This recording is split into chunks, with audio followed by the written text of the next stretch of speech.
All right. Hello, everyone. Nerdy Rodent, Bill Ashby. Uh, let's see.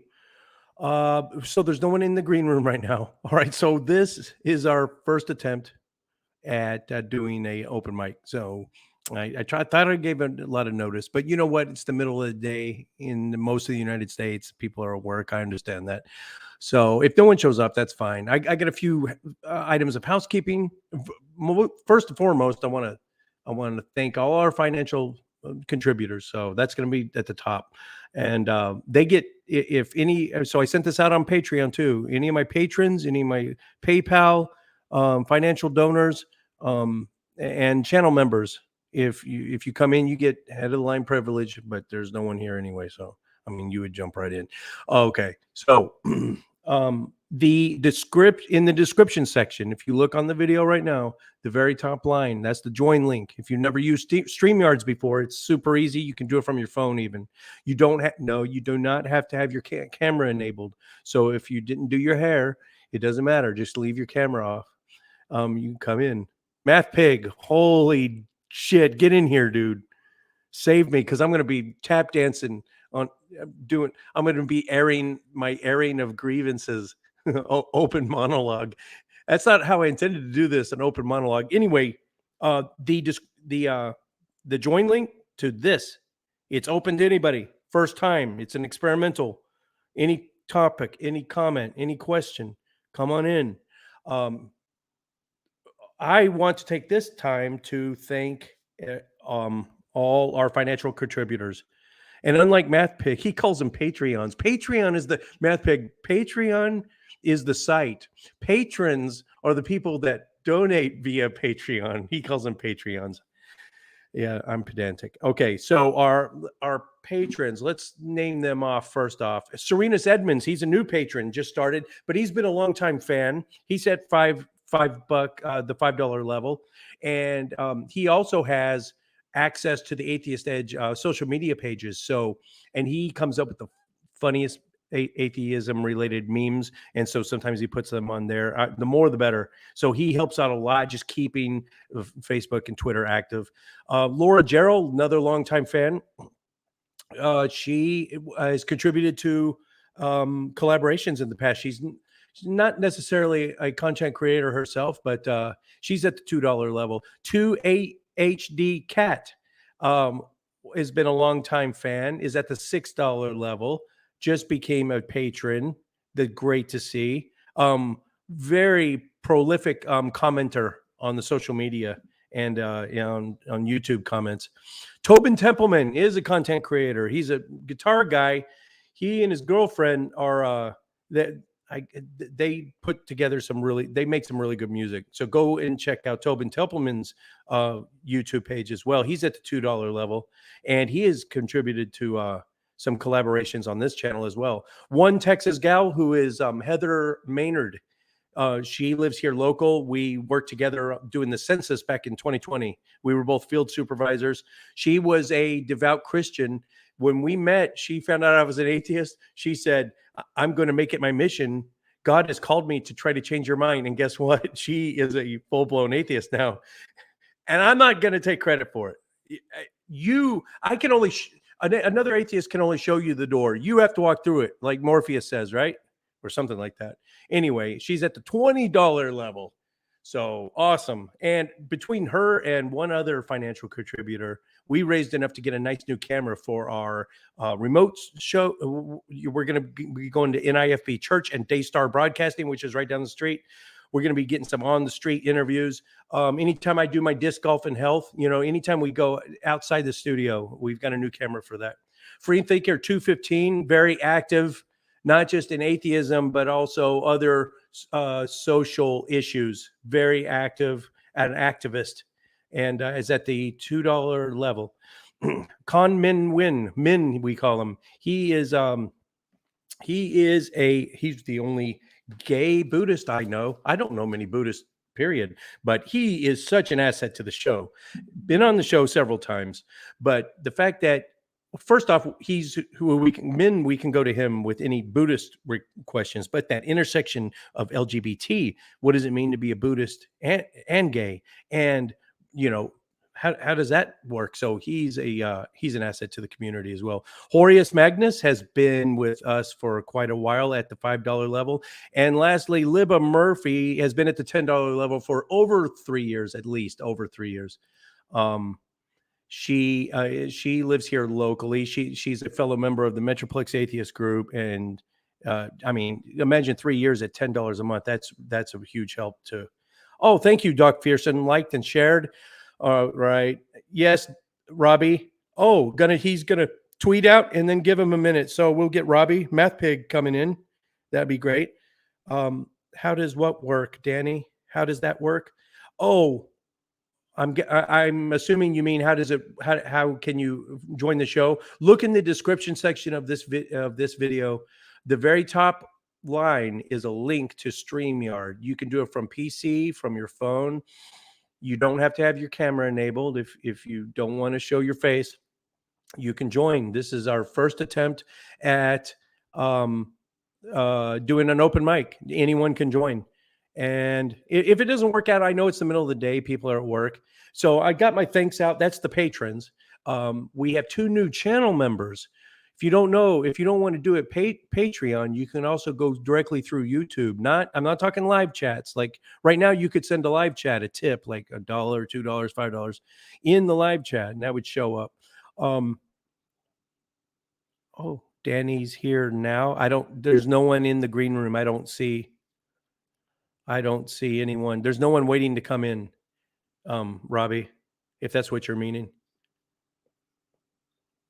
You're going to keep saying it to annoy me. Okay, what was I saying? Oh, so another option is to join as a channel member directly through YouTube. And I didn't even know if I had it set up properly because it was kind of a new feature. And apparently I did, because we got 2 people joined already. Good Girl, Goode, Good Girl. She joined at, I don't know which level, I think $2 level, but it's directly through YouTube as a channel member. So you get special emojis and avatars, and you're like, if you join a live chat and you say something, it pops up highlighted. You get some special privileges on the channel. Plus you get access to give if you have a topic you want me to cover on the show, you've got my ear. So Good Girl, and that being said is another channel member. The Danny in the chat. Yes. What? Yeah. Oh yeah, I see you, Danny. But were you trying to get into the show? That's what I was wondering. Let me know. Okay, so that's channel members, that's patrons. Now, financial members, 2 in particular, Buddy McLean and Tilden Peacock. You guys, if you've been watching the show long enough, you remember Tilden Peacock. He's done a bunch of voiceovers when R.N. Rob played God, and his wife Lalandra Rob played go back and look. Sometimes we do these voiceover. It's like 3 or 4 episodes. Sometimes it's a standalone episode. We'll do it a story in the Bible, and it's voiceover. It's kind of animated, and he did a few of those. Tilden Peacock. So he and Buddy McLean, they choose to just give me cash straight right under the table. So that was enough to get a new microphone, or 2 new microphones, and it goes a long way towards getting a nice DSLR camera. So that was huge. My member levels are named after port products. That's excellent. I'm so I don't have any imagination. I think mine's like bronze, silver, gold, whatever. But you know what? In a patron, I forget what my levels are. But basically, if you're given $5 or more a month, you've got my ear. Come on the show anytime you want. Give me topics. I'll shoot you at the $20 level. I think I shoot you an Atheist Edge t-shirt. Serena Sedman's got one of those. No, it's a hoodie. Okay, so that is thank yous. Oh, upcoming events. Okay. Again, this is going to be a very short show if no one shows up. The join link to this show, come in, stay as long as you want, ask a question, comment, throw out a topic, we'll shoot the shit. If not, this is going to be a really short show. I'm just going to get my housekeeping out of the way and call it a day. All right. 18 December. I've got Jenna Mayu, Cindy Plaza, and Courtney Stewart. Jenna Mayu's from the Atheist Experience, and I think nonprofits, or I forget at least one or two of those shows down in the ACA, the Austin community. And Cindy Plaza, who's the host of The Path to Reason. Should I answer this live? Hello? This is an important message from Tarrant County Public Health.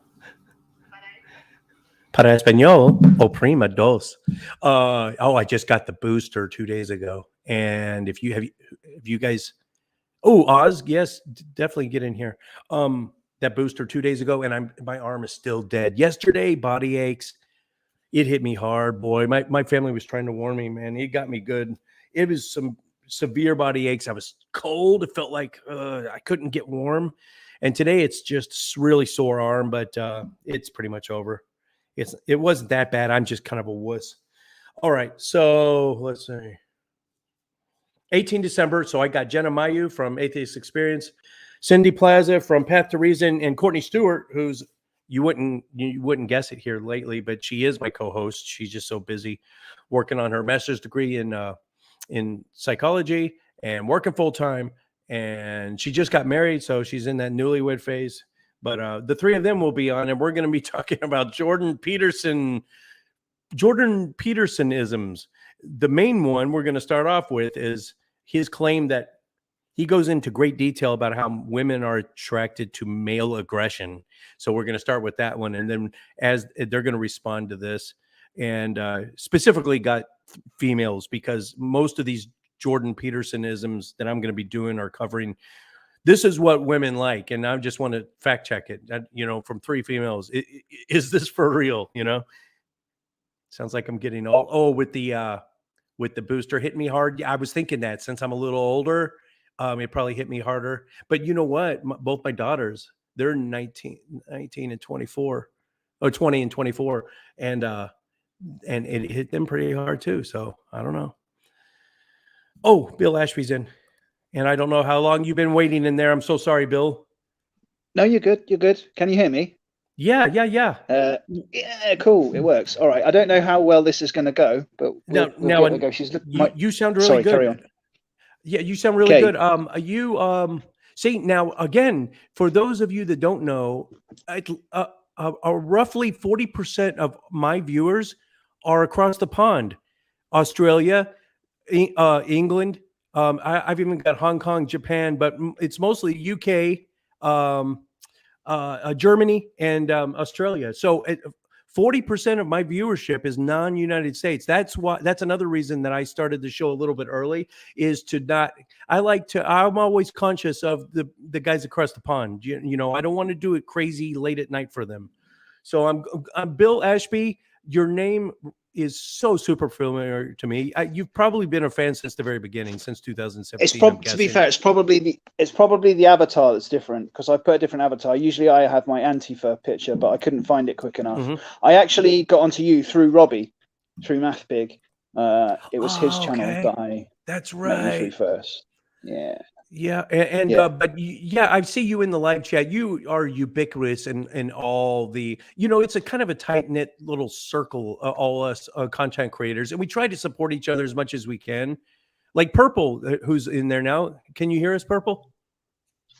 Hello. Hey. So hey, Purple. It's she now, right? I don't want to screw it up.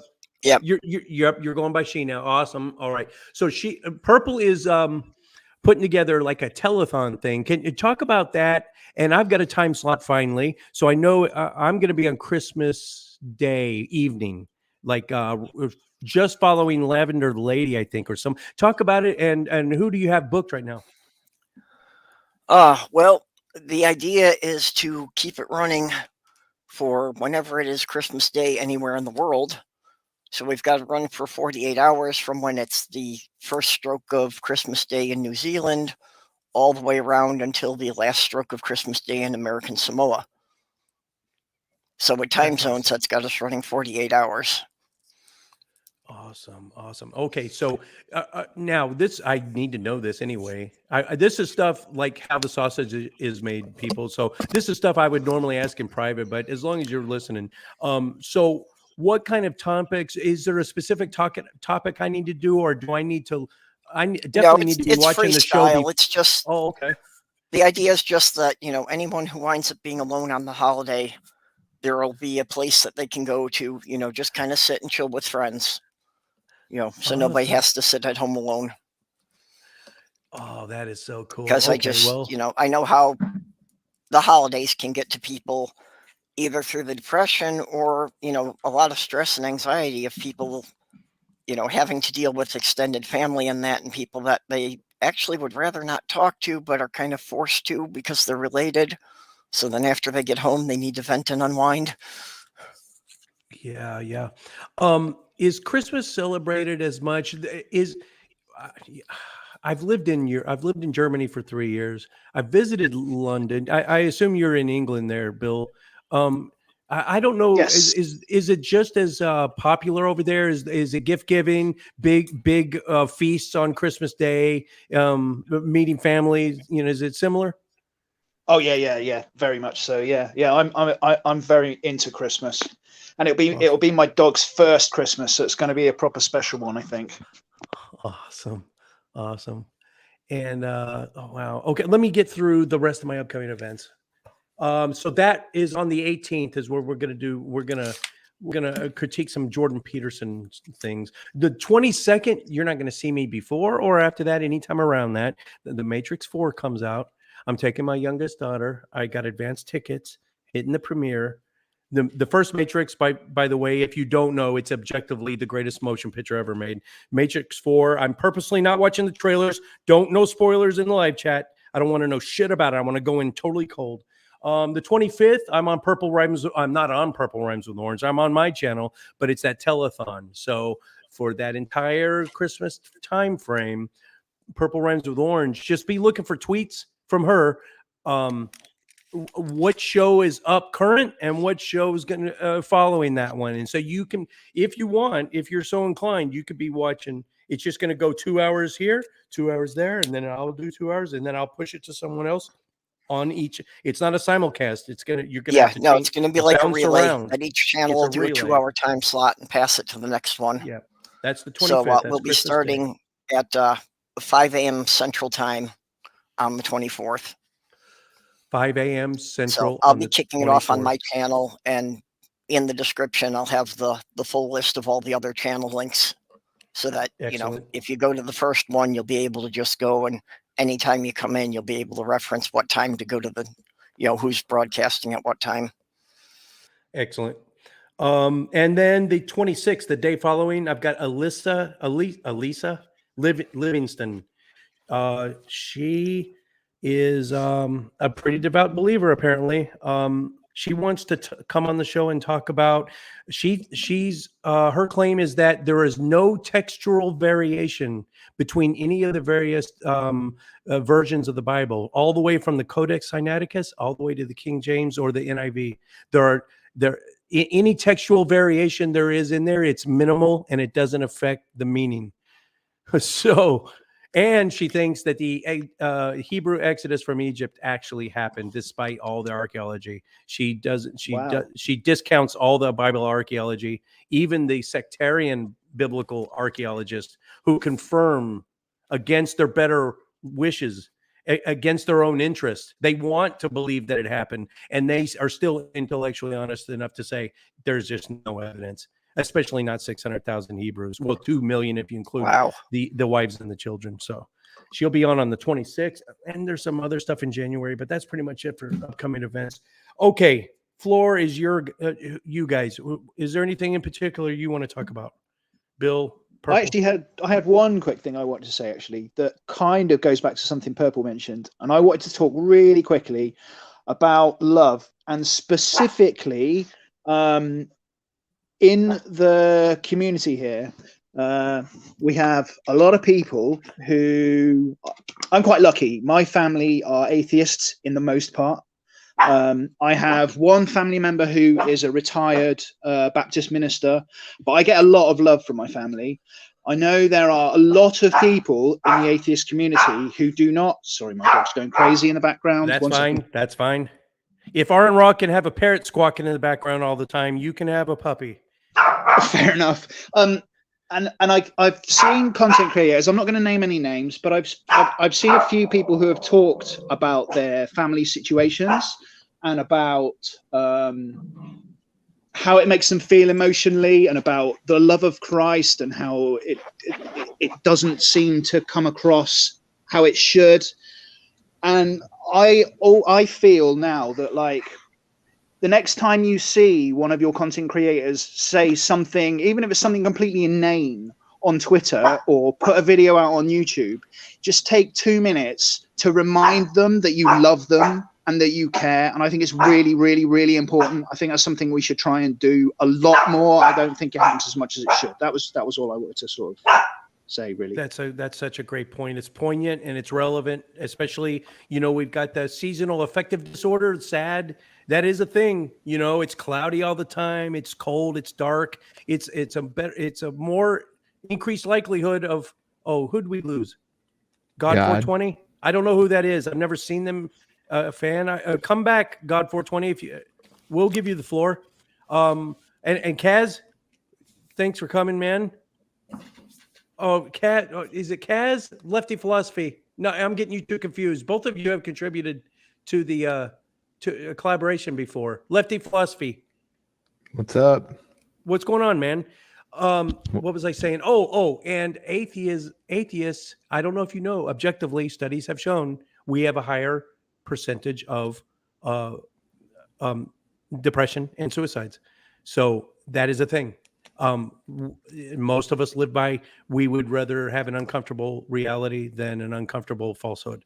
And that goes in line with it. So that is a thing. I know it's uncomfortable to talk about, but what Bill said is absolutely important. And I guess I would say that probably has to do with a lot more feeling of isolation from family and society. Absolutely. Yeah, very much so. Yeah. Yeah, because as far as we've come, being a non-believer is still something that's kind of ostracized. Yeah. I've talked to so many people who have said that coming out as atheist was harder for them dealing with their family than coming out as LGBTQ.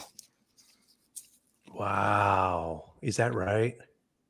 That's I guess that kind of makes sense because, gays in the military, gays, openly trans in the military now. I mean, a lot of new doors are being opened for LGBT.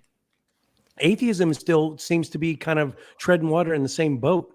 There's really no special. The last thing I think is when President Obama, in his inauguration speech, he said, some people of every belief and those of no belief are afforded that. And I was like, yes. Yeah. Since then, I haven't heard shit about anything specifically atheist. Yeah. Lefty Philosophy, help me out now. Who is Kaz? I don't know. Kaz is Critical Cripple's companion. Yeah. Kaz. Kaz has a show. Lefty Philosophy. Okay, I'm thinking of two different shows. So you had some really good when we did that 666 things that your Bible teachers never taught you. And yeah, I helped you out with that. Yes, that was. Now you were kind of an anomaly. There was maybe out of 49 contributors to that collaboration, there was maybe I could count on one hand that took the time and edited it yourself with the background music and the voiceover and the background and the graphics. So you saved me so much time. I wasn't asking anyone to do that, but the ones that did, it was a huge help. Oh, Oz and God 420 back. That's the whole point of a collaboration, right? Is to help each other out. Well, it sure saved time. I mean, I bit off way more than I could chew. I got about 300 items into that, and I realized I started doing the math. It took 89 episodes to get that done, and it was way more than I thought. And I was like, well, fuck it, I'm a Marine. I'm not going to quit. So I had to go. I had to push through. But man, I'm never going to do anything of that magnitude ever again. God 420, how are you? Who are you? Do you go by a different name when you're in people's live chat, or are you new? No, I usually go by .god420. Oh, okay. All right. I'm all over Discord. That's maybe why I need to get on that. I need to get a TikTok too. TikTok.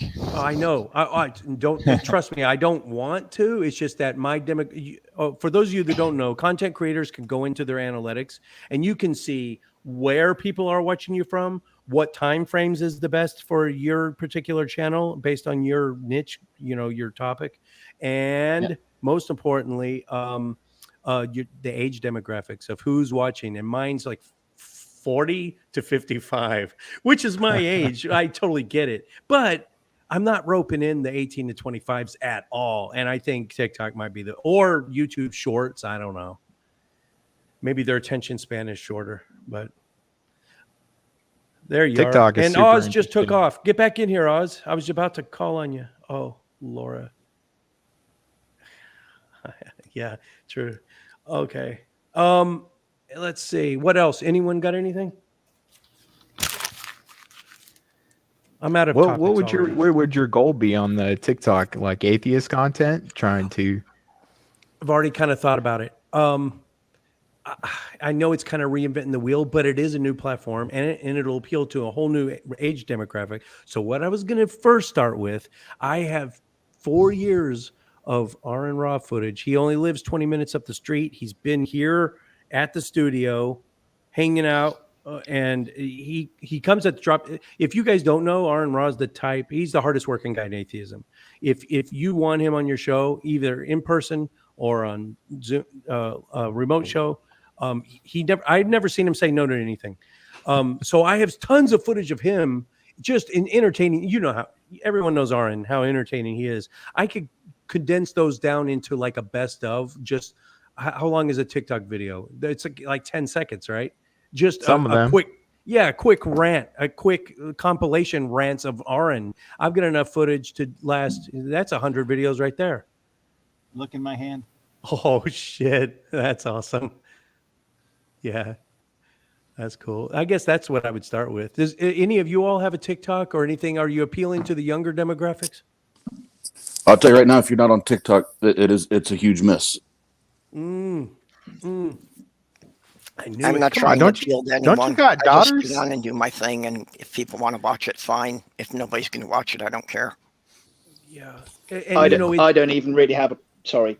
no, go ahead. I was going to say I don't even really have a proper channel, to be honest. Finding the time is my issue. Yeah, I do have daughters, but they're 20 and 24, which is exactly the demographic I want. But the thing is, tell me if I'm wrong, y'all. This is the most secular generation coming up ever in the history of Earth. That is an objective fact. And I think that means they're not as interested in our type of content because it's like living in Europe. Religion is so not a thing. Evangelical Christianity and people trying to change the laws, to favor them. It's not as much a thing over there. Therefore, people aren't there. You don't see the amount of atheist activism over there because it's not that needed. I think that's But the yeah, young you got generation. Christians right behind you. Jim, I will jump in and say I beg to differ. When I say we, like Pasta Mike, just Jeff, or a lot of people know him on TikTok as Atheist Troll, and some of the others started as the Atheist Roundtable. Now Tang, we started on TikTok before we started on YouTube. We actually all met via TikTok, and the atheist community there has blown up. And last week's guests, and then tomorrow, both those guests are call them Christian TikTok Christians. And then last Wednesday, if you go back on our channel, I opened it up to he did a live after our interview, and he gave them the StreamYard link, and I got bombarded with Christians, and it was like I was put myself in the lion's den. I think it was like 15 Christians, like in and out, like coming and asking me questions and challenging my positions and things like that. So it's it's somewhere not you can get guests, but it's a wide open platform when it comes to starting conversations and engaging and that kind of thing. That's okay. I'm motivated now. I just wrote it down. I'm gonna get on that. I'm gonna light a fire under my own ass. I would like to talk about your all's upcoming things. Oz, you mentioned Tang. I'm gonna run to the restroom. Talk about Tang a little. Purple. Talk about your telethon again. Lefty, if you've got anything you're working on, I'll be right back. By all means, you guys go first. I just jumped on. Well, I wouldn't want to call it a telethon because we're not like trying to raise money or anything.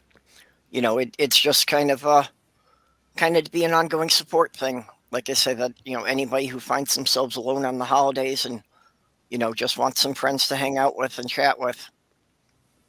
That's really what it's all about, just to make sure that nobody has to be alone. That's awesome. I will definitely drop in at some point, but I can't say that I wouldn't be really drunk. Oh, a lot of people will be drunk. That's going to be pretty common. This is going to be the fourth year I'm doing this. The first time I did it was just kind of on a lark, and I was really surprised by the response I got, including like the week afterward, I got 2 emails from people who basically were saying that they didn't think they would have made it through the holiday if they hadn't found somebody to talk to that day. So this is really pertinent now with the COVID really stuff too, to man. Because the COVID stuff has isolated a lot of people, and finding ways to interact, that's a good thing. Yeah, well, and that was even before COVID. So yeah, it's even more so now that people have been cooped up at home for so long, not able to, do their normal social activities or go to parties. Yeah, Purple. I was listening when you were talking about it a little bit earlier. You cut out, Oz. Can you hear me now? Yes. Mm-hmm. Check. Okay, sorry. Somebody I had got a phone call, but I do. I appreciate that. I'm glad you're doing that. This just kind of I guess piggyback on that conversation. So my mom passed this last July, and my family are like the extreme evangelical charismatic Christians. And not only was like Thanksgiving, it's gonna be the same for Christmas. Thanksgiving, was the first one without mom, but also it was my first one essentially alone, because the funeral and everything was so disgusting on how they treated me and what they did to me that I refused to be around them. Sorry. And now it'll be the same thing for Christmas. So I love that you're doing that. And I would encourage anybody and everybody that's in a similar position, take advantage of that. Use that, so that you're not alone. You're not by yourself, but you can hang out with a community and even if it's getting drunk and talking shit, then get drunk and talk shit. Yeah. Oz, did you talk about what's a thing up in Indiana that's coming up in February or May? Yeah, it's going to be in May. I haven't signed the contract on it will be in May. I just don't know which weekend yet. We'll probably first year we'll announce that. But yeah, we're having a 2-day event. We'll have Seth Andrews. What I have confirmed right now: Seth Andrews, Dr. Josh, Cynthia McDonald, Dave Warnock, and I know I'm missing 2 people right now off the top of my head, but yeah, it's going to be a 2-day event, and this will be that. There's going to be the speakers. We're going to have workshops. We're also going to have entertainment, some stand-up comedy. I'm looking forward to it. We're going to have a blast. What's the name of it? I forgot. I'm sorry. That's my. I'm a bad promoter. It's called Better. Better. That's right. Okay. I'm thinking of doing a road trip. I might show up. I'd love to have you. Yes. There's 10 fresh bottles of moonshine in the cupboard. And then the cupboard. When I say the cupboard, I mean the refrigerated cupboard. You're talking to us? Fresh bottles of moonshine. Ooh. The only way I can do moonshine, if you guys heard of cherry bombs, you get go to Sam's and get the big thing of maraschino cherries. You pour out all the juice, you fill it up with moonshine. You close the lid and wait 2 weeks, and then you just eat those one cherry at a time. and man, it'll warm you on a cold night. It's good. It'll warm you all the way to the nuts. Lefty, I remember. So Kaz, who I was thinking you were, I get you two confused. Kaz is the host of, I remember now, Factitionalist Network. He was also a contributor on that. So the two of you now, I haven't seen your channel in a while. Are you still active? I see you very active on Twitter. You're very active in social issues right here recently, right? Yeah. I sold my house, so I've been living at my in-laws until our next house get built. So once that's built here in the end of March, then I'll start doing stuff again. But I pop in every now and then everybody's stuff. So it's quality content. See, now I'm not saying live shows like this. These are easy. It doesn't take much planning. And that's not to say the people that just do live, they're lazy. No, it's not, because there's a lot of technical glitches. And if you have a good producer, you get around right, like in time, like Nicholas Suter. You can do it right and put the nice bells and whistles and the graphics, and you can turn it into a production, a live show. But yeah, sorry, I had a phone call there. But like Lefty, some of the people that do just heavily edited content, it's so time. You know what I'm talking about. It's so time consuming. 30 minutes of raw footage takes 6 hours to edit. That's the average.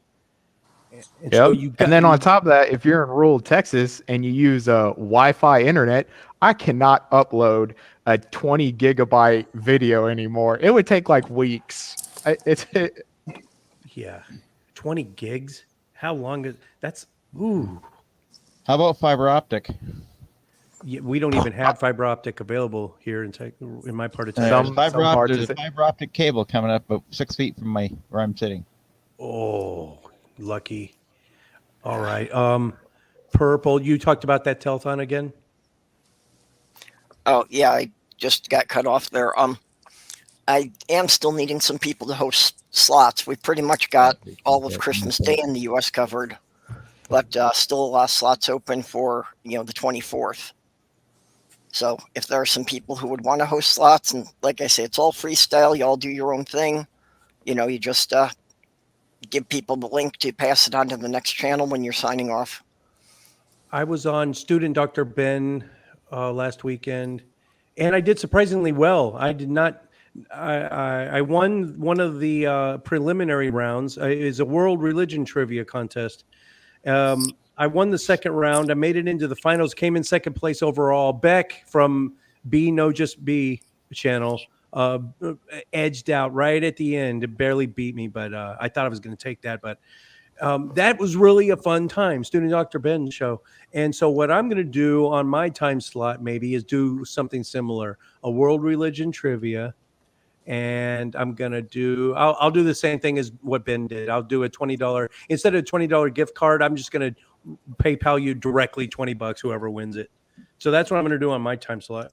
Yeah, that's cool. I know, a couple of people are going to be running games like Quiplash. I think One Ring is going to be running a one-shot role-play campaign. Okay. And I don't know how to work that app that Ben was using, so I'm just going to do whoever blurts out the answer first. I'm gonna go old school. Yeah, and it's not all multiple religions choice. are wrong. Yeah. All religions are wrong. Atheism is the way to go. Hey, Purple, if you want to message me on Twitter or whatever, let me know what time slot you need. If I'm available or somebody else from Tang's available. If I'm not, I'd love to help. Okay. There was a. I would have to find you on Twitter, but. Oh, Oz. See, now Oz is rough because there's so many Tang people, and sometimes they use I think they use the Tang main Twitter, and then they all have their own. Well, here I'll. It's like the Geek Room. Frank and Brand, they all have their own, but then Geek Room has one main one. Okay, well I'll drop my Twitter, in the YouTube side chat here. So if you want to connect with me on Twitter and DM me from there. Okay, will do. Robbie, if you're still trying to get in, Math Pig, I think this only holds 6. I don't like StreamYards. I've got Zoom Pro. I don't know how to go live on it, but I can have up to 100 people on that one. You know what? 6 is probably enough people. Because I can anything drop. more. It's cool. No. I've said- There's no one waiting right now. I don't see It's anyone cool. else waiting. I've said what I've got to say anyway, my dude. And All right. I was helping you out in the beginning, and now you've got a few people in here. So Yeah. I'll just drop back to the YouTube Yeah. chat. Thanks so much, And then, Bill. no worries, Hurry dude. on, We'll all Bill. catch up again soon. Yeah. All right. Okay. In a bit. Peace. Take care. Let's see. So May God 420 bless you. Yeah, I've got the paid version of StreamYard, so I can go up to 10 people, but I think you're right. Once you get past 6 people, it's really hard to have a discussion without everybody just talking over each other. Absolutely. exactly. One thing. Oh, go ahead. What StreamYard really needs is to have like that raise hand function so that the moderator can see who's waiting to talk next. Robbie says he's in here, but I don't see him. I'm all scrolled all the way down. I don't even see him waiting in the green room. Oh, wait. Hello. Oh, yeah. Hey, Robbie. That psychedelic shit right there. Oh, you got a light going. You like that? At least you're not. At least he's not in the Borat thong today. Well, I have a few. I can, but there's 2 Mathkinis now. If he's got a fundraiser or some sort of challenge, he will go around that corner there into that. See that little door to his left? He'll go in there and come out in a Borat thong. I'm not shitting you guys. It's the I do it shit for ever. shits and giggles. We don't need to be raising money. I thankfully have yet to see that. I've managed to avoid it. You're lucky. Beautiful. You're lucky. Oh. And then Lefty popped out. Okay, there Well, we go. it's just usually the times he's streaming at. He's, just usually too early for me or while I'm still working. Yeah, what was I going to say? Oh, yeah, more than 6 people talking over each other. Early on, like the first year I was doing the show, when it was like 4 of us, it was me, Chris, TJ, and Courtney. If you've been watching the show long enough, remember all the co-hosts, and we would have roundtable discussions. We'd bring in a guest or 2, and I was terrible, and I didn't even know I was terrible. But Courtney called me on that shit. She goes, "You are stepping on every guest we bring in here. You step on them. You don't give them a chance to finish their own sentences. You gotta quit that shit." And I learned real quick, and now I think I've gotten better. I'm still not perfect though. It's an art form. I call it Larry King in it, because Larry King never steps on anyone. He will just sit back and let them talk, and whenever they get done talking, they can rant as long they can go on tangents. It's fine. And then the only time he pipes up is when there's a lull in the activity, and that's the way to host. Sometimes people talk over the top of people. If 6 people talking, you need to shut them down, though. You can't just let them ramble and shout over each other, because it's just dead noise. Yep. Yeah. Robbie, what have you been working on? Nothing. Sorry. Were you busting there where you were, Hog Pig? I'm having yes. I have some lovely haze with me. I thought so. No, I've Cannon Wars. I'm doing with Savage Minnow. That'll be the first Thursday of every month. It's a quiz show we do. 8 different topics from world religion as well, and science, evolution, geography, loads of different things. We quiz 2 teams versus each other, and then we sort of break it down at the end. It's a bit of fun. We've only done 2 episodes, but bar that, I've got fuck all else coming up. Like, oh, that's cool. You guys know all too well, content creators. It's if you're busy creating your own content, it really limits the amount of time you have to be an actual content consumer. And so I've been lacking, especially your show. Lefty hasn't been doing a whole lot. Purple does something every like Wednesday and Thursday, and I rarely get a chance to check that. Sometimes I'll pop in and say hello, but I need to I need to get in there and actually support the other shows more often. There's a lot of channels that I'm subscribed to that I really don't get a chance to watch. There just aren't enough hours in the week. So a lot of stuff I put on playlists that I'm watching it after midnight, but I don't get to see much of anything live. What is that, 420? I don't watch it. What is that you had? Is that that's a joint roller, isn't it? Yeah, well, technically, It's a cigarette roller, yeah. but you can roll joints with it and then just knock the filter off. Oh, it adds a filter to it. Yeah, it makes it look like a proper cigarette and all, doesn't it? Yeah, I just cut the filter off the tubes. Yeah. I can't. It's also hard when everybody's content's getting longer and longer too. I can't do the finger rolling. That's the problem with watching it live. You know, if you miss, I know a live stream's usually an hour and a half, maybe 2 hours. So if the crack's good, it could be fucking 3. When do you have 3 hours to sit down and rewatch anything it? that goes over an hour, I usually don't get a chance to watch. And But if I'm it was going live, you'd say sit that there for my 3 live hours. streams typically run 4 or 5 hours. But you'd stream, you'd stream for 4 or 5 hours. You'd banter with your mates for 4 or 5 hours, but you couldn't watch it back. I also feel like I'm missing out as well. You know, especially if it's somebody that you would join a stream. You know, say you were live or Diana was live or something and I missed it. You're like, fuck, I missed the crack. I don't want to go back and hear the crack. Yeah. Hey guys, help me out. So I think is Black Female Atheist, that is Jenna Mayu? Yes. Yeah, that's Jenna. I knew it. I knew it. Okay. So just to remind you guys, I said at the top of the show all my upcoming events, and one of them is, oh come on, it's 18 December, so it's coming up in a couple days. So Jenna Mayu, Cindy Plaza, and Courtney Stewart, I'm gonna be bouncing Jordan Petersonisms at them and let them like debunk or fact check everything he said. It's gonna be fun. You know, I want to say it's reassuring for you to be doing this publicly about, you know, trying to put people together, because it's like that's something I constantly have troubles with, because it's like the same person is being called by 3 different names and I'm always having trouble connecting who's who. Midnight's a disaster for that. Midnight goes by like 3 different names. Well, most of the time, wherever you find me, it's .gud420. Well, I just have trouble keeping up with people on Twitter because they're calling the same person by different names. I'm usually use the dot. Word Pig, because I was on with Stu the other day, he always calls me Word Pig instead of Math Pig. Oh, that's good. Okay. Branding, y'all. You got to focus on that. Well, but at least the pig is always in there, so there's at least part of the brand that we can always attach to. Yeah, but what is it? Wahooligan Comedy also uses a pig. Have you guys heard of him? Oh, no. Well, yeah, there's a few out there that, you know, use pig or some variant of it. There's loads of animals, like. But there's only one Math Pig. You can search it on Google. I've got like 14 accounts and they're all called Math Pig 1, Math Pig 2, Math Pig 3. They're all fucking me. But there's only I still one. remember who you were before you were Math Pig. I had there's only one purple Triceratops, though. Yeah. did debut their partial, well, I wouldn't say their face, but their mask. The first time on camera was on my channel, wasn't it, Purple? Yep.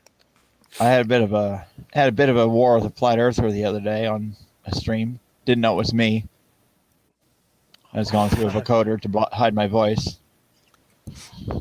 I had a Christian today tell me that the world is as obvious that it is round, that it's not flat, as it is obvious that it's 6,000 years old. And I was oh my God. Seriously? I think we can officially call this the second Dark Ages at this point. No one in the Dark Ages wants to admit they're living in a Dark Age, but it's an intellectual Dark Age now. It is. We have to admit it. guess. Did you say that phrase again? That sounded like it was kind of an illiterate phrase.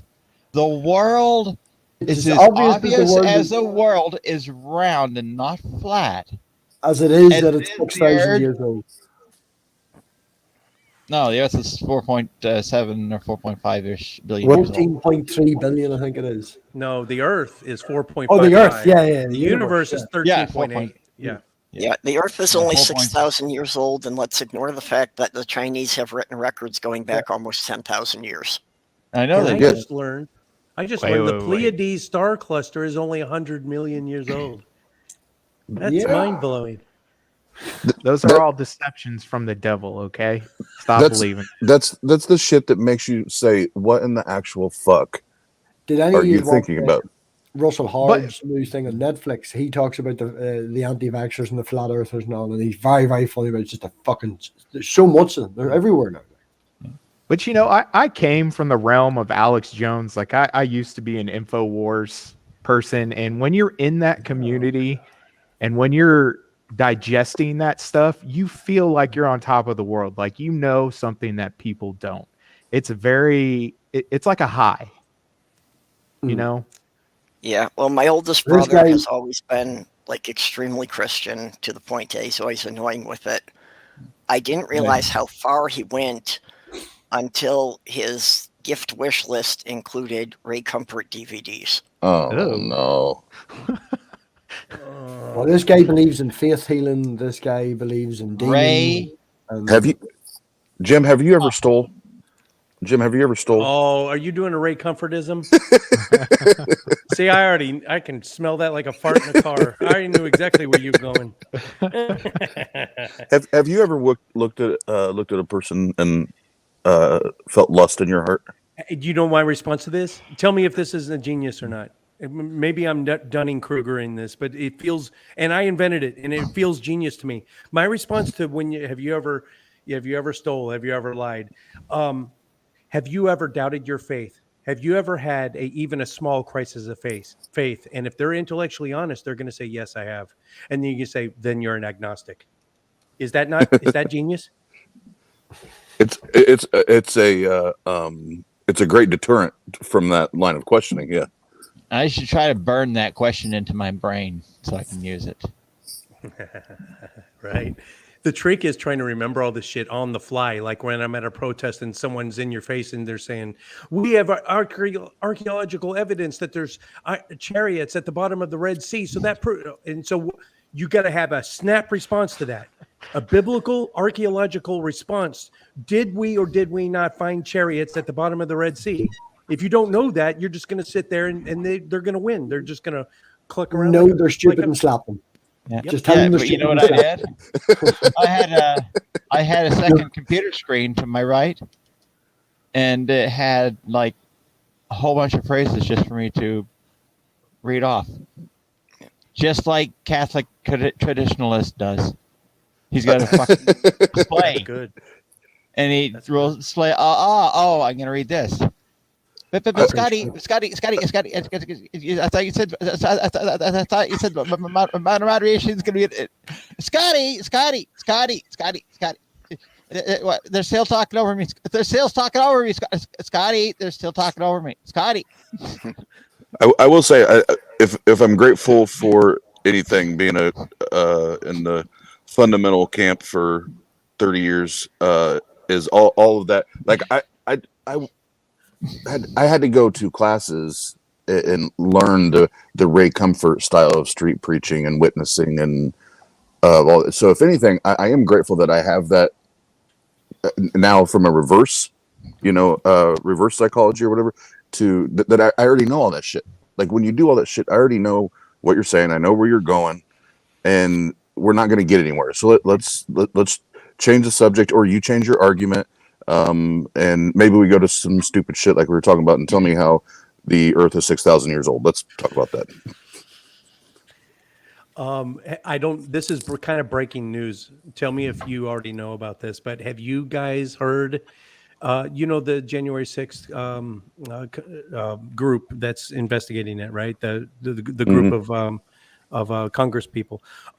They are reading aloud some of the texts that Fox News anchors sent as it was happening to the White House Chief of Staff and to the president directly. I'm talking like Hannity and all of them, like personal texts sent right to it's chaos. They're breaking in. Do something about this. You're going to ruin your legacy. It's so damning. You guys have to. Yes, you can see what was actually in their mind, as it was going on. Bro, and all that stuff is going to come out, and they're going to do the same thing they did, just like it was with the Benghazi stuff. They'll be like, I don't believe it. Yeah, that's the thing. There's been so much damning evidence coming out, and nothing happens. Like Benghazi was just a bunch of Republican-led investigations. Conspiracies are just brushing it under the carpet. Yeah, it doesn't matter. It doesn't matter. I just block those people now on Twitter. It's pointless. Well, it does matter, and it scares me because, with this many people believing it, the Republicans are going to get reelected, and what are the chances we're ever going to be able to have a fair election again?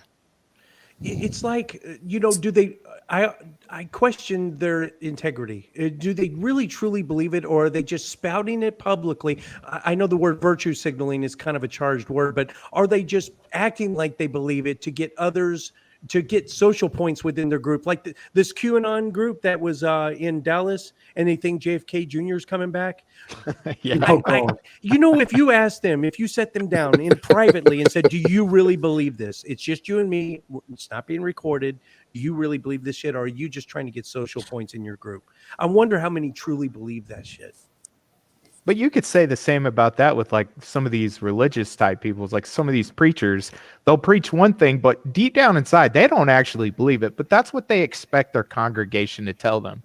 And that's how that they continue. Because I know some pastors that are like that. They go, if I were to say these things, I would not be a pastor anymore. And I'm like, that's kind of fucked up, dude. Yeah. Yep. Well, within the atheist community here, we've got several ex-pastors or people who were in training to become pastors, and a lot of them will tell you that that's why they had to give it up, because if you were honest with your congregation, you couldn't stay in there. Yeah, because a lot of them are like democracies or whatever. Like if you're not there to tell them what they want to hear, they can just fire you. Yeah. Yep. As Jim made earlier, like I'm in Northern Ireland, the UK over here, and it's nowhere near as bad as that. The brother got married quite recently, and he got married in a hotel, okay, but the hotel recommended this local minister, to do the service, and we did the rehearsal in the church, and the first thing I noticed when I walked in was a big fucking huge LGBTQ flag. He was described himself as a troublesome one, I had a few chats with him. He seemed very relaxed and could be who he wanted to be over here, and was accepting of that. Is the anti-vax and anti-masker movement just as big over in Ireland? I think in the UK, in the total, we've got 5 million anti-vaxxers, 5 million people that aren't vaccinated that have chosen not to get vaccinated. So 5 million out of whatever the population is. It's not a huge number relevant wise, but it's a fucking big ass number of people. That's, I listened to a report the other day from one of the guys that was doing work with the BBC, and the things that are happening, Omicron's spreading, but it's not going to be as bad. Another variant or two, it'll probably be down. It'll just be spreading. It'll be like a normal flu or whatever. But it's the people that are not vaxxed that's doing this. Everybody else is over here getting vaxxed. I had an argument with a guy, and he was like, "Well, you've been vaxxed twice, and now you have to go and get a fucking another one." And I'm like, yeah, because of dickheads like you that don't get back. You're the one that's spreading it around. Well, that's the same as tetanus, though, because the tornadoes that just ripped through half the states over here, they actually need tetanus boosters for all the rescue workers. But nobody questions like why you need a tetanus booster or whatever. Nobody has lived through a pandemic like this and the introduction of a vaccine of this magnitude. That's our problem. A lot of the problems is as well, they expect, in their view, it appeared too quickly. They don't do any sort of reading and looking. And, SARS was out before, MRSA was out before. There was a lot of this groundwork was already done and they just needed money. That's what they needed, was fucking money to push it through. Or the fact, this is what happens when you have global cooperation to come together to work on one subject. Yeah. You can get an answer pretty quickly when you have thousands of intelligent minds who know these fields of study to work on it. Well, with everyone being sick, you got a lot of volunteers to fucking, test shit on. Like, what you guys forgot is the tetanus shot doesn't come with the 666 chip that gets implanted into your arm. You forgot that. Where is it? There's my Band-Aid for my booster shot today. So I've been sending prayers to Bill Gates. He hasn't been answering yet. The woman that gave me the vaccine, I went in and got the first one in this arm because the child was sitting on my knee. So I went in and it was a walk-in place, right? So I got the booster there, and then I went back, whatever it was, months later, and to get the same one in the same place. And she says, "Do you have a preference on what arm you get it?" And I goes, "Well, if you could put it in this arm so I get 5G the whole way around." And she just stopped and looked at me, and I was like, "No, I'm only joking. But put it in this arm. Just stick it in this arm." Oh, hey, Go easy on this guy. This is a friend of mine, Jason Ellis. It goes by Ralph Ellis on here. It's Jason Ellis. He's a friend of mine, but I think he's got some serious concerns about the vaccine. Read this. Viral load is the exact same in vaccinated versus unvaccinated. Respond to this. Is he trying to say that if you haven't had COVID, well, I guess if you have had COVID, okay, here's an example. What if someone was anti-vax, they got COVID, it was mild, and they built up presumably antibiotics against a second occurrence, and then they refuse to get? Are they just as vaccinated as someone who gets vaccinated? So that's what we actually don't know, right? Is how long the antibodies or our immunity lasts for this virus or any of the variants that will come from it. That guy the other day as well said that Omicron, if you get Omicron, natural immunity isn't strong enough and you do run a risk of getting it again.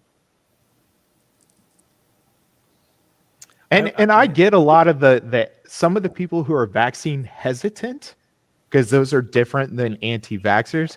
And I work for a major medical society. I deal with the state task force in Texas on COVID and stuff like that. I've had many conversations with many people about this, and I get that there is some hesitancy towards the vaccine and why some people would wait because of all the misinformation with like the meningitis vaccine and everything. Oh God, yeah, all this stuff that came out with the autism, like that stuff's very scary. And then like the new stuff that's coming out with the myocarditis in certain individuals, like that stuff sounds scary because even if it only happens like to 0.01% of the population, there's always a chance that you're that 0.01, and then you're like, oh God damn it. My youngest daughter had a Build-A-Bear when she was little, and it's a little voice chip in it, and my wife put in with her voice, "Good night, sweet precious, mommy loves you," and that something to fall asleep to. That's nice.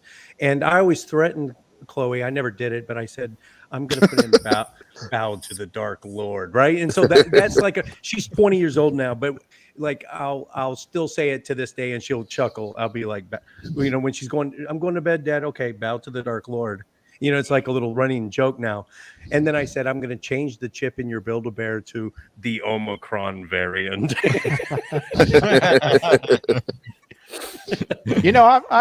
I've kind of changed my philosophy on the vaccine. Like, listen, if you're anti-vaccine or you don't want to get it, it's fine, because eventually it'll become a part of the vaccine list for children, and children will outlive us, right? And they'll all have the vaccine.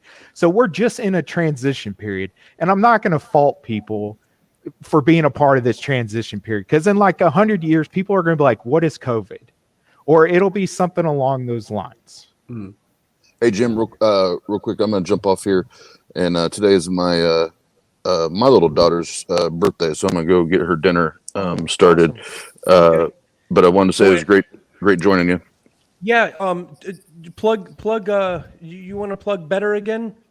You guys. So if you don't know, if you're in the Indiana area, in May, the whole Tang group, and they got big names. Seth Andrews. I think the name you forgetting was Zara K. Maybe is she coming? Not Zara K. David Warnock. Yes. So Seth Andrews, Dave Warnock, Dr. Josh, Cynthia McDonald, and then we got I believe it's 3 others. I'm just waiting on confirmation on before I announce it. So that, and we'll be releasing the new dates, because we did postpone it because of COVID. It was supposed to be in October, so it'll be in May. We'll get the dates out probably the first of the year. And then the only other 2 really quick things to plug. One, Wednesday, if anybody's interested on the channel, we have a gentleman come on. We're doing an interview with him. He's a former he says he's a former atheist of 30 years, now a Christian pastor. So we're going to have a conversation with him. And then Friday night, and both these are at 9 p.m. Eastern time. Then Friday night, we're having a panel discussion. I think there's be about 6 or 7 people. It's going to be focused on the LGBTQ plus community. And really the main focus is information, education, and making sure that we're allowing other people to have the right conversations, to get information and education, and not just shutting people out because they don't like an idea or they don't agree with an idea, and trying to kind of open up those conversations. So TANG stands for the Atheist Network Group. Network Group, but it's just TANG. The YouTube channel is just TANG, right? Yeah, if you put in Tang, it'll pop right up. Oh, okay. All right, guys, hit that. I'm actually on that server. It's actually a pretty cool server. Awesome. Awesome. And Awesome. it's a better than average chance that I will be taking a road trip to Indiana in May. So I'll should see you all there. We'd I love can to make see that it, and shit we need to get you. We need to get you on a show, Jim. Oh, sounds great, man. After the holidays, I only have 2 events, so I'm pretty much wide open. Cool. All right. Well, there's my PFP on your server. That's What's what I that? look like. Just look at. I got my PFP up here on StreamYard. You can see it. oh yeah. What I Oh, look like okay. on your server. Okay. Now, yeah, I know that now. Yeah. Figured you'd Appreciate it. recognize me that way. All right. Take Appreciate care, it. Oz. All right. Thanks, guys. See you there. Let's see. What else? You know, I was with going to the- try to make this a nice tight hour, but if you guys have other topics, we can keep rolling. I just want to address what Ralph is saying real quick. Listen, the COVID vaccine's not going to prevent all instances of COVID, right? But there is Right. something that a lot of us don't understand about the healthcare system of America is how fragile it is. The healthcare system, especially even in Texas, one doctor may serve 6 counties, and that may be the only doctor for 2,000 people, right? If one person is taken out because of COVID, an entire healthcare system almost falls. Reducing the load on our healthcare and hospitals so that people who are going to need cancer treatments and stuff like that's what we should be worried about. And that is a good thing that the vaccine has brought to us, is that if you do get sick with the COVID, with the vaccine, your symptoms are lessened and you don't have to go to a hospital. Because in America, we don't have socialized healthcare. How we divvy up our healthcare resources is through who can pay, basically, or who has insurance. That doesn't work when everybody needs to go to the hospital for a virus. It will fail, and then we'll have to start rationing, which we've done in the past with COVID stuff, and that's not what people want. And that's probably one of the biggest arguments about the vaccine is if you want rationed healthcare, then just don't get the vaccine, because it's already causing a huge problem with the way it's overloading hospitals. You can't deal not even with the routine stuff that they normally have, but also with other emergencies, just people having car accidents and whatever. Mm-hmm. And on top of that, girl, my companion, had to go to the ER last week because she had a bad reaction to a new medication, and it was a 7-hour wait in the ER.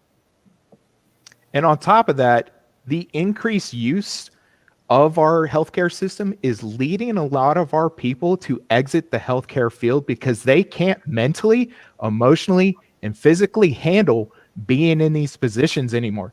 We're having a great exodus of people who are doctors, nurses, not because they're not vaccinated, but because it's called burnout, and they can't handle it anymore. And the more you stress this system, the more these people are, one, going to leave, and two, we're not going to find people to replace those people at all. These people that believe the COVID is some kind of conspiracy by the government, who are outright abusing the hospital staff. It's like, a friend of mine was a COVID job like that? Sorry. Friend of mine was a COVID nurse in fucking London, in one of the big hospitals in fucking London. And after the whole thing last year, she had to take time off work. She had to get a therapist. She absolutely was at rock bottom from witnessing what was on. She lost 3 people in the space of one night. And one of them was the mother of a woman who had taken her out of a previous hospital the day before because she was like, oh, she's fine, take her home. Fucked into this hospital and died in my friend's fucking arms, and then got screamed at by the daughter for not saving her because she was fine 2 days ago. Like, that shit is, Like, Yeah, and that's something we don't talk about is how your personal decisions affect people in the community. And the healthcare community is pretty strong, but they are being stressed to the limit right now. Yeah. And Yeah.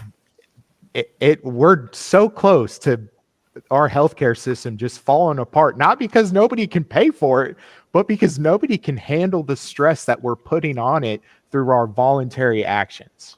when And COVID frankly, started over the new here, variants of COVID coming up are because all the people who refuse to get vaccinated are just walking petri dishes for it to mutate into new variants.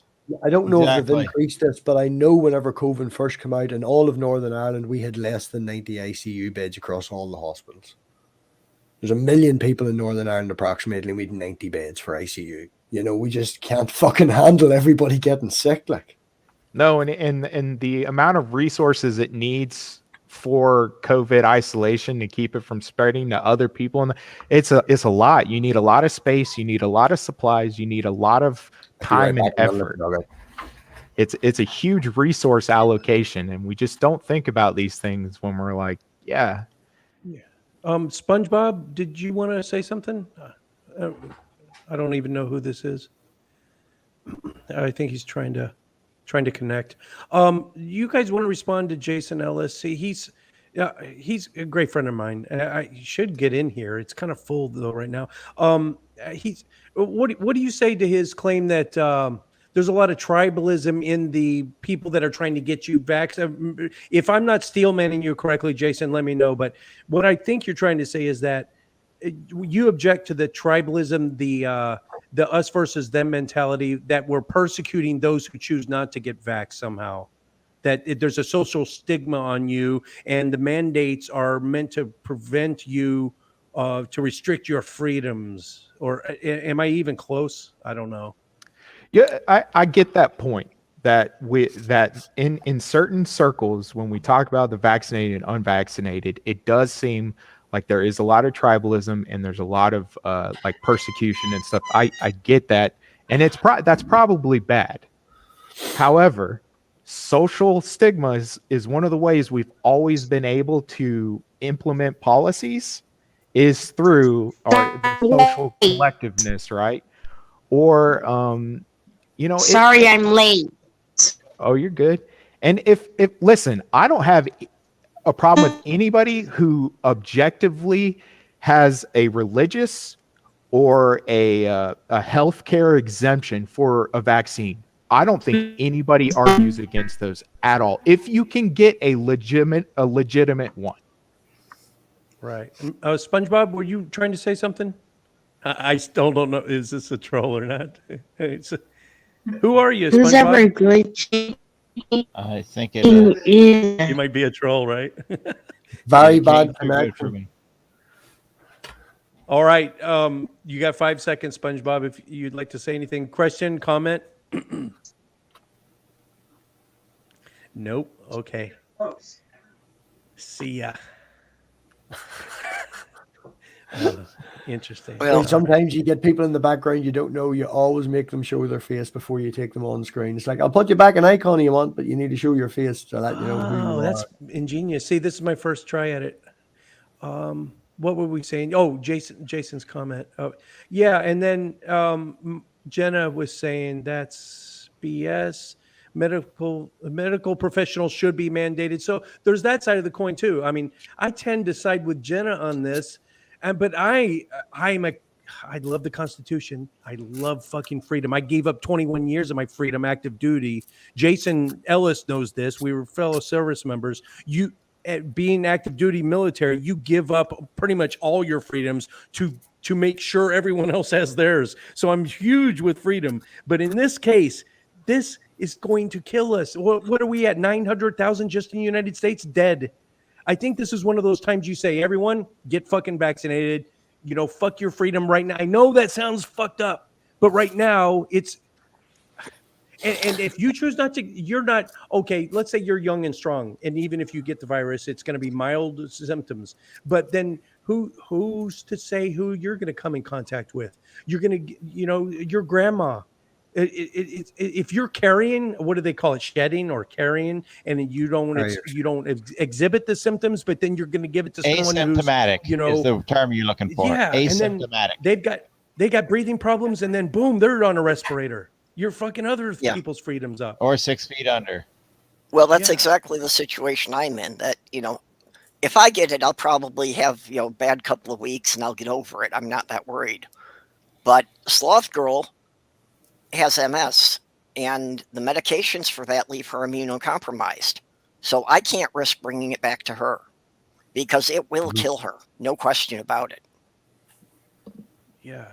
And that was the point of herd immunity, was so that there's enough people who are resistant that can protect those that can't get vaccinated or would be immunocompromised.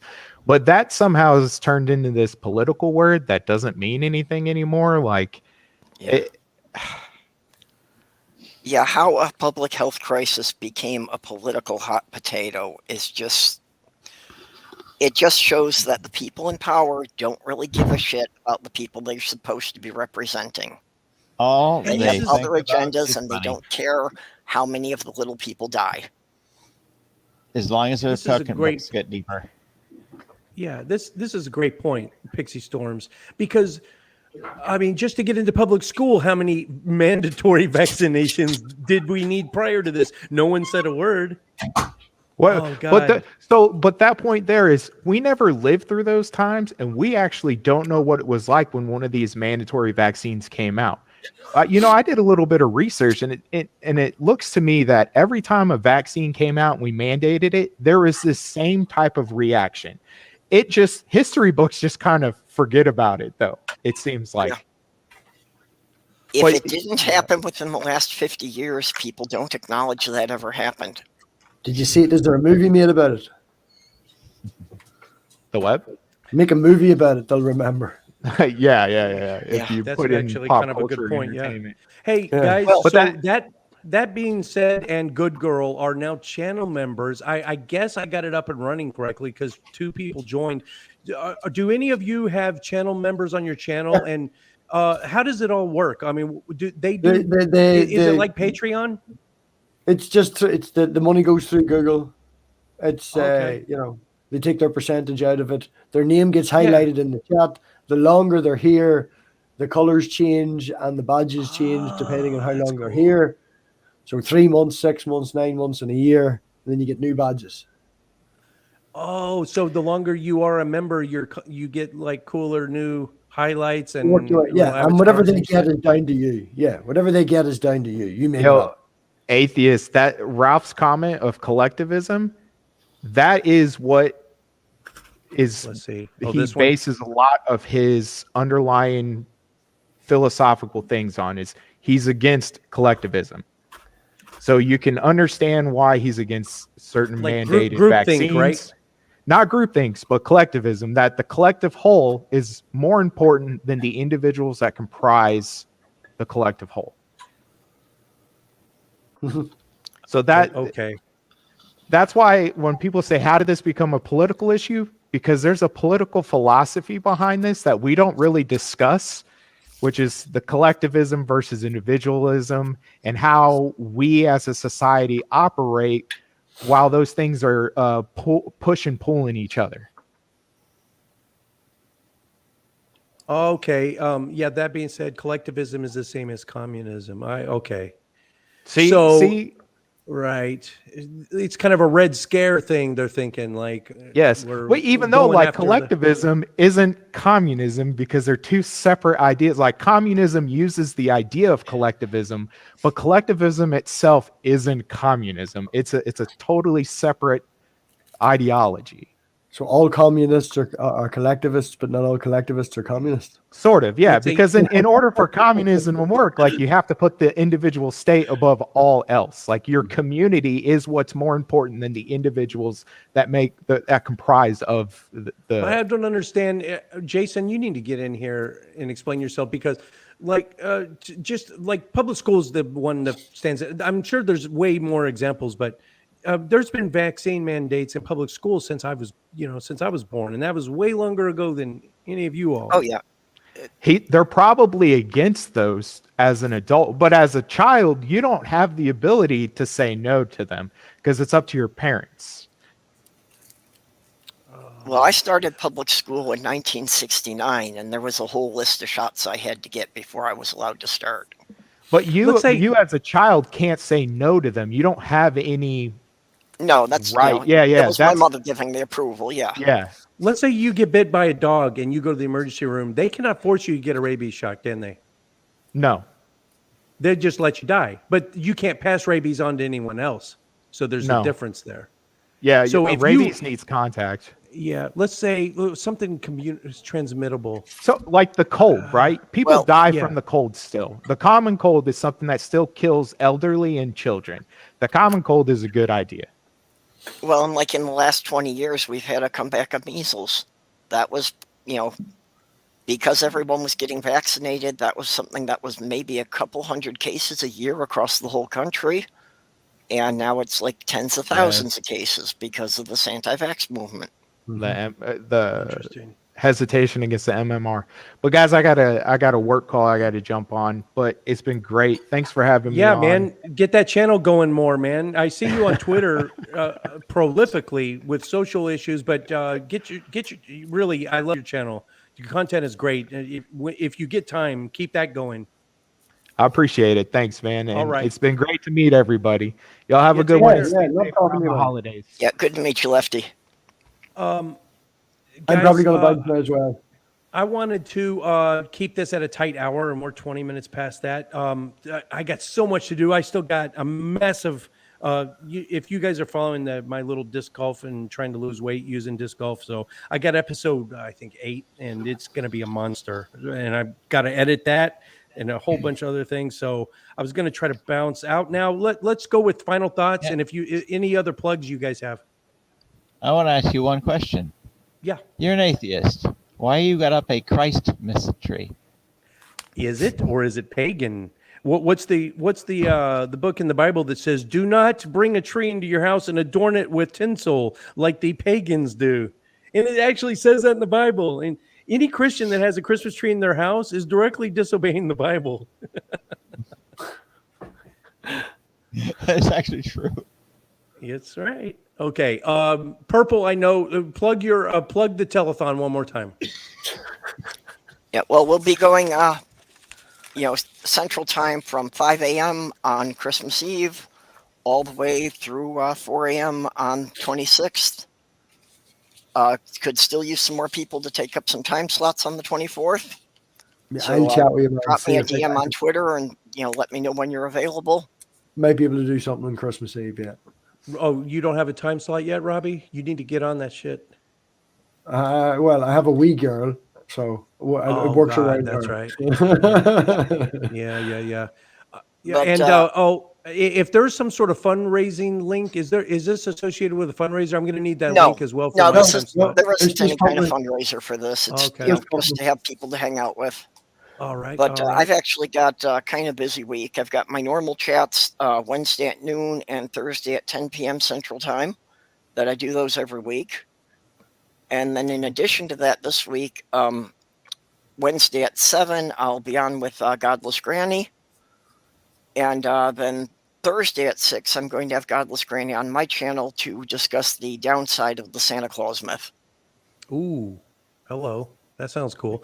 What was I going to say? Oh, my time slot is Christmas Day, 1800 to 2000 Central Time, 6 p.m. to 8 p.m. Central, I think is my time slot. But I think right before me is Lavender Lady, maybe. I forget. So in the way it works, it's not simulcast. So you're going to have to bounce around to different channels, but they'll give you a lot of heads up to like which one to go to next. Yep.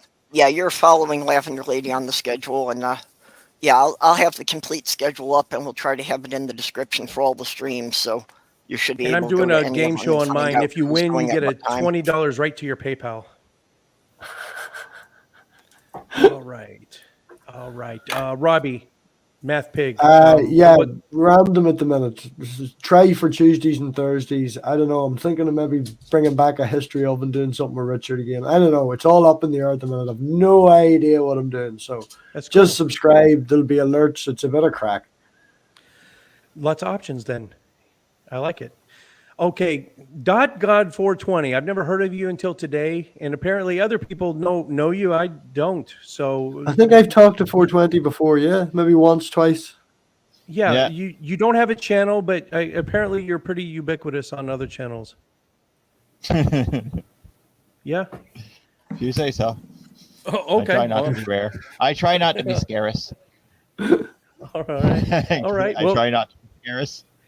Is there anything you would like to plug? Or do you have anything going on? Or No, I'm just any thinking that social media?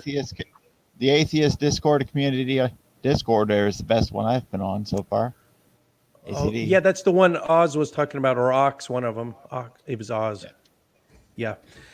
Okay, guys, that will do it. I gave again, special thanks to this was basically the reason I started this, I opened it up to my patrons first and the channel members and the financial donors, which none of them showed up, but they had the option. Serenus Edmonds and somebody, Tobin Templeman, who said, "Oh my God, this sounds great. I'm glad I became a patron. So now I can come on the show," and he didn't. But hey, you had your opportunity, and I'll do it more often for the I know it's the middle of the day. We'll do it again though for those that missed it. All right, guys. And Jason's in now. Shoot. Okay, I'm gonna give you. I know. Sorry, good, man. man. Well, I was trying to wrap it up, dude. but Don't worry about it. no, say your piece, brother.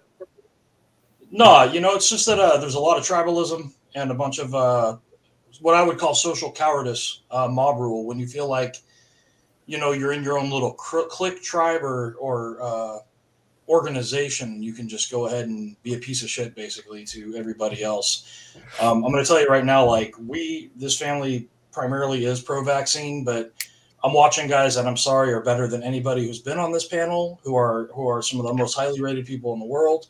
And they definitely agree that there is a distinct difference between viral load and several other factors in terms of the vaccines. I know for a fact, Dr. John Campbell, one of the experts that I was watching, he's very prolific in the UK. So if you are in the UK, I highly suggest you check him out.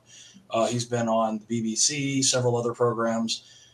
He knows that there are distinct differences, and he's very data-driven, as well as being pro-vaccine.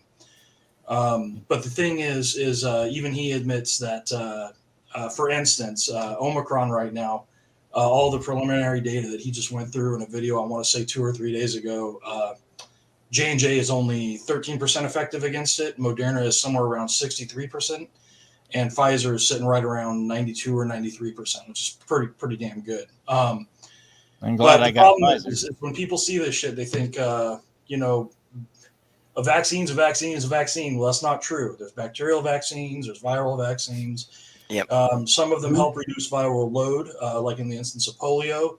Again, I'm not a medical expert. I'm just quoting what has been told to me by medical experts, as I understand it. So my primary gripe is, like if you watch, for instance, the Atheist Experience, you're going to see Matt going off, "Oh, vaccines are vaccines are vaccines." It's bullshit, man.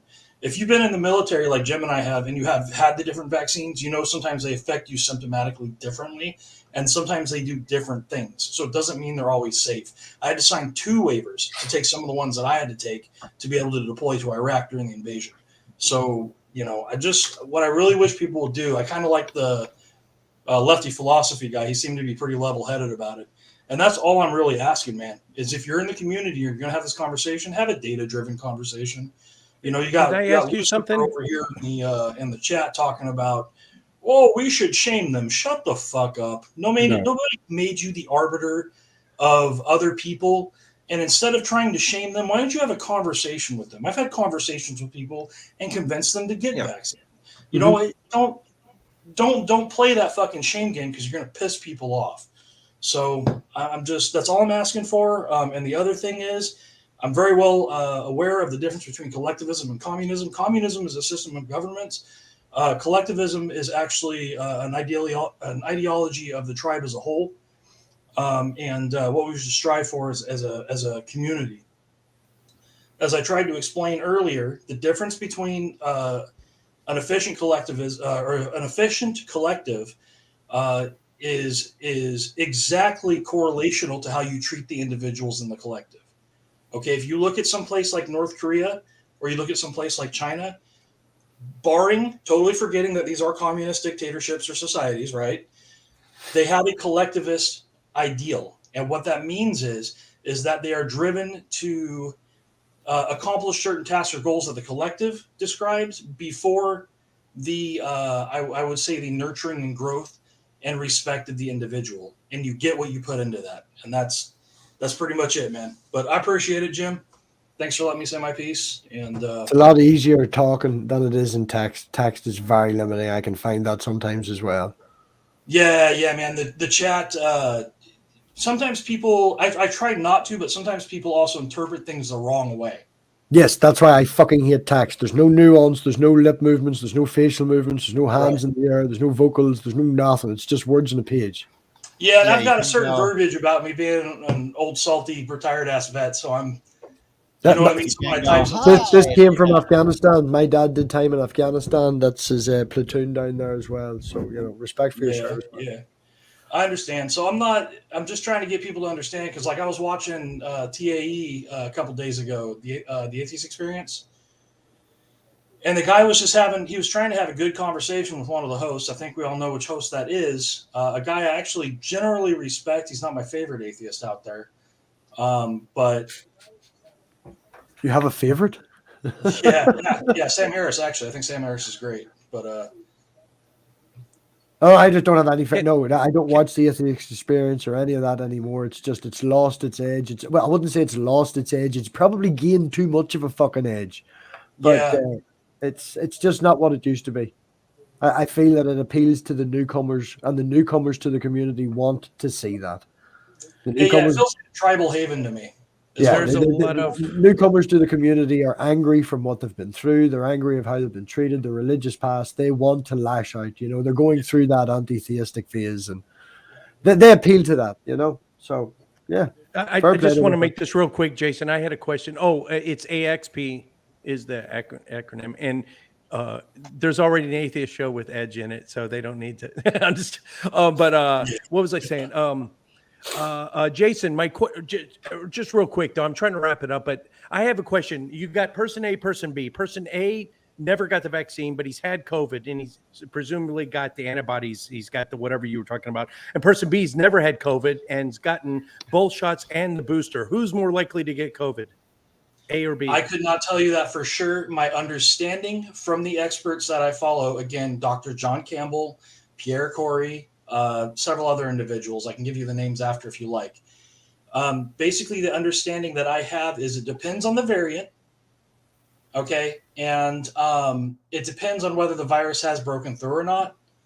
My understanding is they were actually, like, if we could have nipped this in the bud early in the pandemic, I think we would have been we would have been riding high right now. Like if everybody had immediately been able to go out and get the vaccine, and, you know, the cat wasn't able to mutate its way out of the bag kind of thing.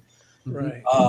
So that's my understanding right now. Dr. John Campbell did just make a video where he said, actually, what's going on with Omicron is interesting. Not only is it not showing the same symptoms, because they're theorizing that it's a cold COVID hybrid, that somebody was infected with the common cold coronavirus, and the Delta variant or some other variant of COVID.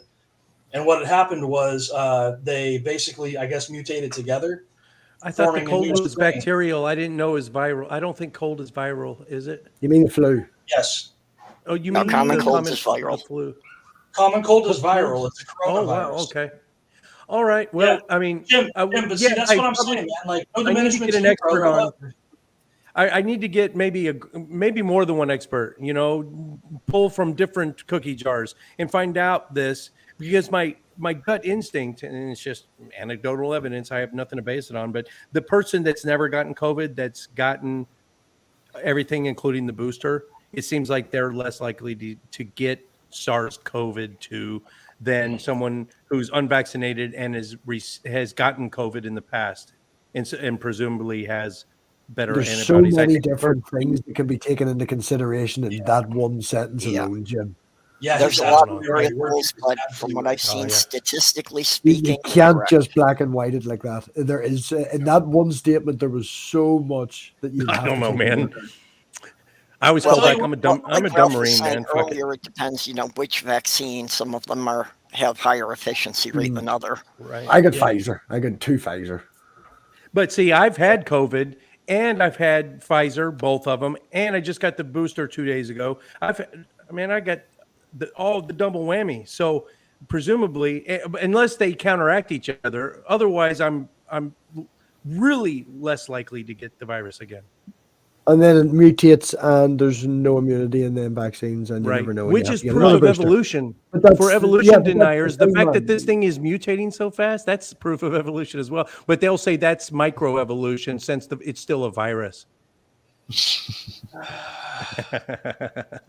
They're as much a virologist or an evolutionary. And what do you got if you got a huge amount of microevolution over long periods of time? Exactly. That's speciation. That's my talking point. Yep. Speciation. Yep. Well, hey, Jim, reach out to Dr. John Campbell, man. See if maybe he'll interview with you. If you could maybe give me a contact info, just a little help would be awesome, because I wouldn't know even how to begin. I don't know if you're in contact with him already. Or you just follow him? Somebody who watches him religiously. He's very pro-vaccine. He just he goes libertarian in his viewpoint. Yeah, he goes by the data points, and he'll explain the data points to you the way an evolutionary, a specialist in virology would, which is cool, which is what he does. So I know, Randy, I was being facetious, but exactly what If you can see the private chat, Ralph, is that it in the private chat? Oh, exactly what God 420 was saying. That's microevolution. Even the evolution deniers that do accept microevolution just extend that out for a period of millions of years. And what does microevolution becomes? It becomes speciation and macroevolution, which is exactly what natural selection theory is. Okay, guys, now I'm serious. Final thoughts. Anything else? Any saved rounds? And then we're going to wrap this up. Think for yourself. That's the tagline for my channel. Oh, there That's it is. the tagline for my channel. I'm sure I used it first. Fuck off. to have discourse with people you disagree with instead of trying to socially shame them like you're some sort of arbiter of social acceptability. That's what Jason, in my defense, you know how Atheist Edge works. We get opposing views. You're on here. I will get any opposing viewpoints. Now, that being said, I'm gonna like go on the record here. I have purposely canceled bookings. If certain circumstances, I will do it, but I would like to think that I am a marketplace of all different, including opposing viewpoints. But not every atheist channel is like that, I understand. So that is it. Is any other saved rounds? Robbie, you look like you're trying to say something. No, I'm just typing the nerdy in the chat. Okay. All right, guys. I think we'll put a bow on this one. So December 18th, the Jordan Peterson thing. The 24th and 25th, Purple Rhymes with Orange is doing that telethon. I'll be on the Christmas Day at 1800 Central Time, and then I've got that that gal that thinks that the Exodus actually happened on the 26th, and I'm speaking. Courtney and I are doing a live lecture at a Universal Unitarian Church in January. I'll give the dates on that later. But that won't be live. That'll be pre-recorded once it hits the channel. All right, guys. Thanks so much for coming, and we'll do it again soon. Bye.